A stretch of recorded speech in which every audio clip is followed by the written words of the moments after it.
ever attended the World Happiness Summit? Does it sound like a pretty cool conference to attend? I have had the pleasure of attending and speaking at the World Happiness Summit for 3 years in a row, and I want to share some of the incredible learnings from the 2023 World Happiness Summit that took place in Lake Como. So I'm going to have videos for your personal happiness as well as for happiness at work. And I hope that you find this info useful and inspiring. And I really hope that you share it with others, because if there's one thing I know, it's that the science of happiness and happiness at work needs to spread faster, needs to help more people now.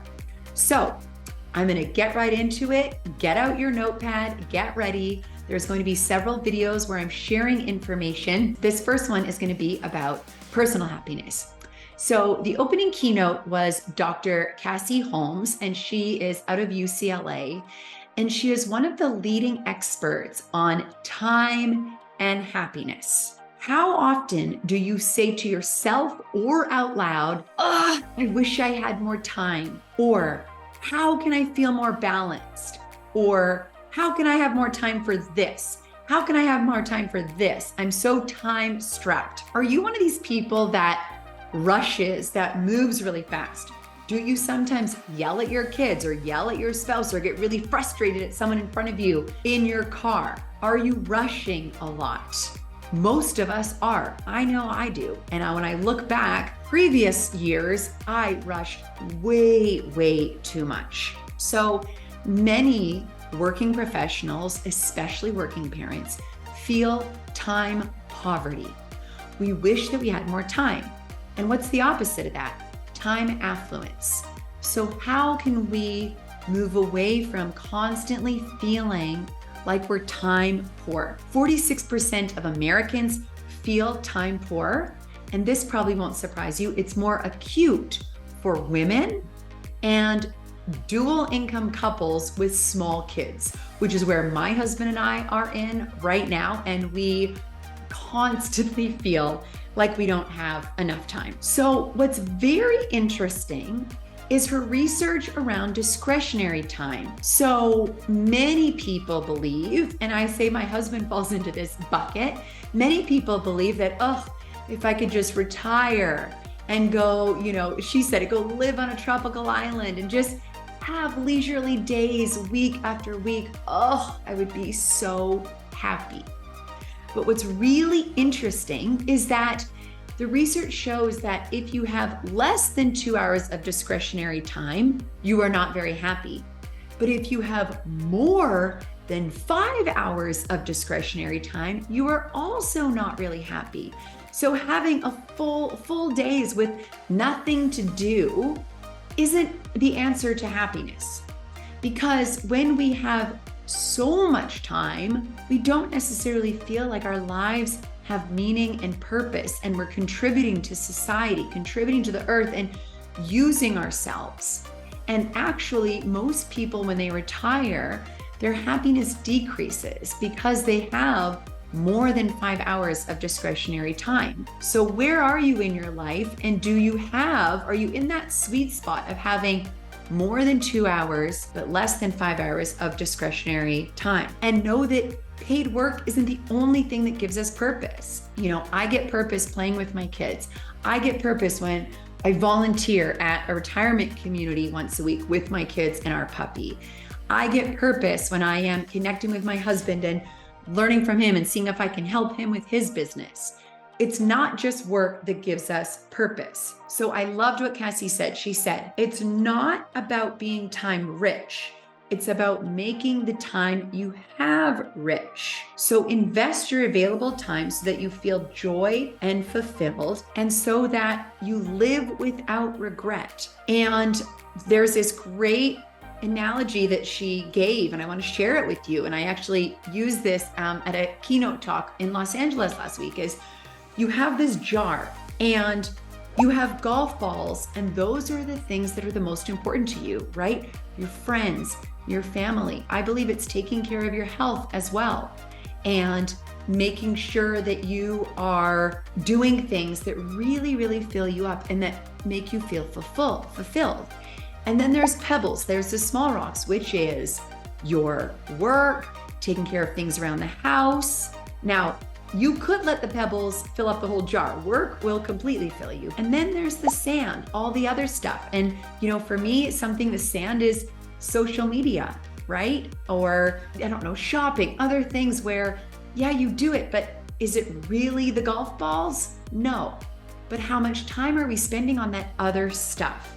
So what are your golf balls? What do you put in your schedule first? Okay? And put things in your calendar. I say this all the time, right? When it comes time for happiness, she said, it's not about quantity and having more. It's about quality, how we invest what we have. So make your time rich, okay? And this is something for you to really ponder and think about is how are you spending your time? Next, I want to talk about listening. And this is a big one for me. Probably doesn't surprise you. I love to talk. My brain is always going.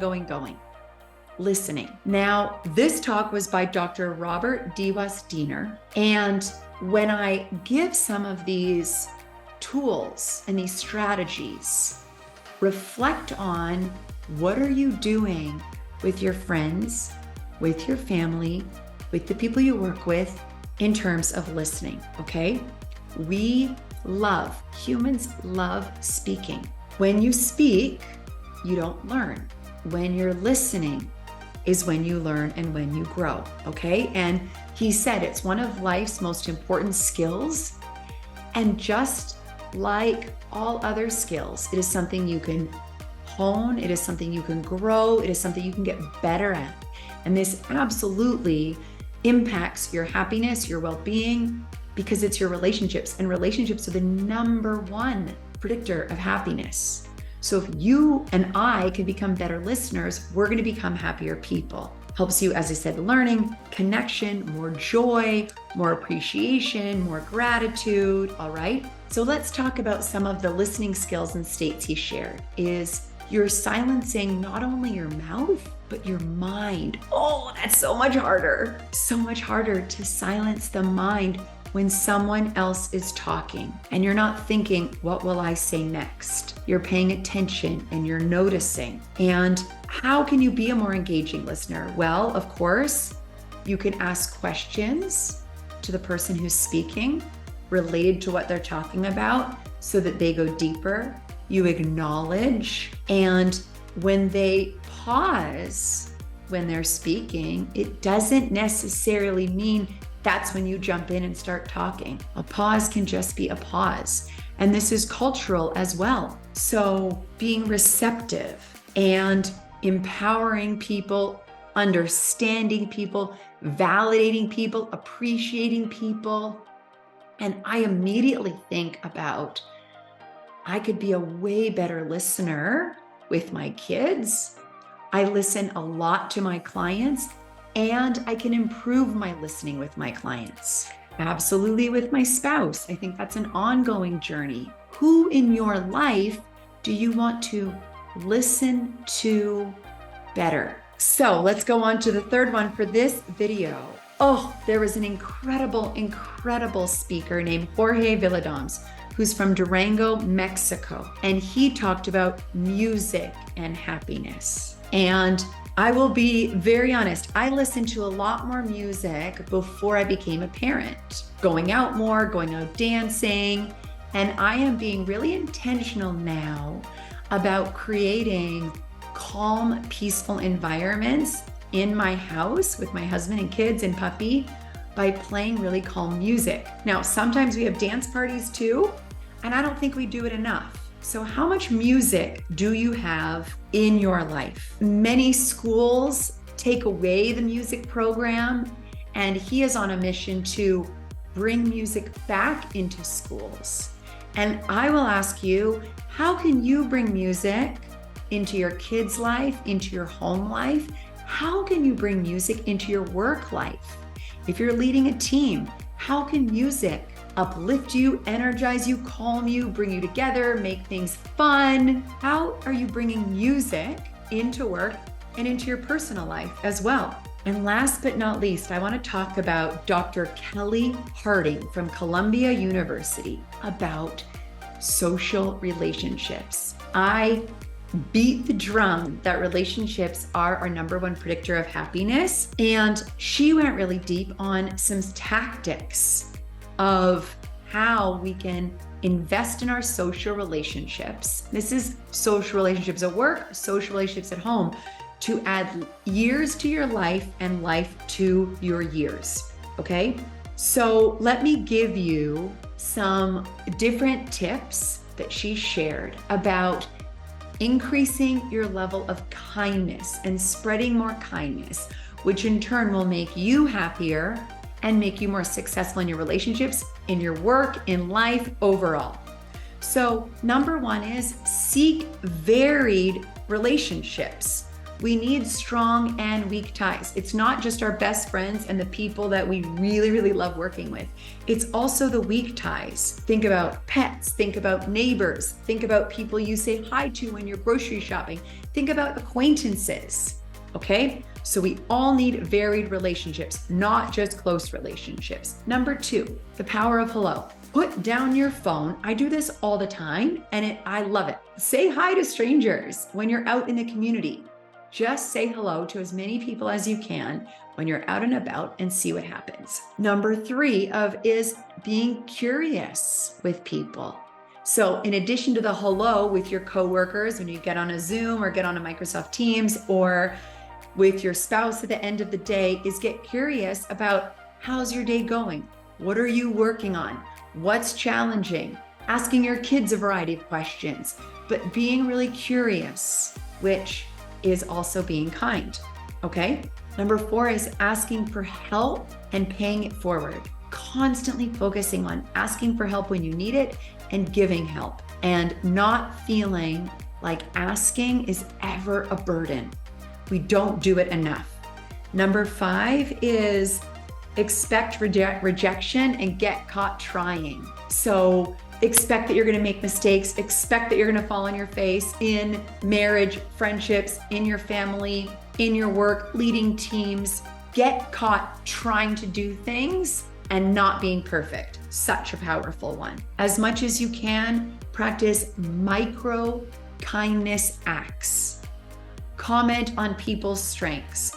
Show appreciation. If someone does something small for you when you're out and about, notice it and try and do those little acts as well. This is something I'm working on and it's going to be part of my next book. Is number 8 is cultivating inner peace and creating community. The street we live on doesn't have a lot of kids, even though we have 2 little kids. And because of our dog and our older daughter's love of dogs, we have this little community of all the dog owners on our street. It's a lot of retired couples. And everyone talks and catches up, and of course the dogs play. But just on this street, there's a sense of community. And it's one of the reasons why I love Europe and small towns and small places, is because there is a sense of community. So what can you do to increase community and increase kindness in your life? Thank you, Dr. Kelli Harding. I hope that these topics inspire you, motivate you, and help you. And I will be creating more videos based on the 2023 World Happiness Summit. So make sure you come back every week.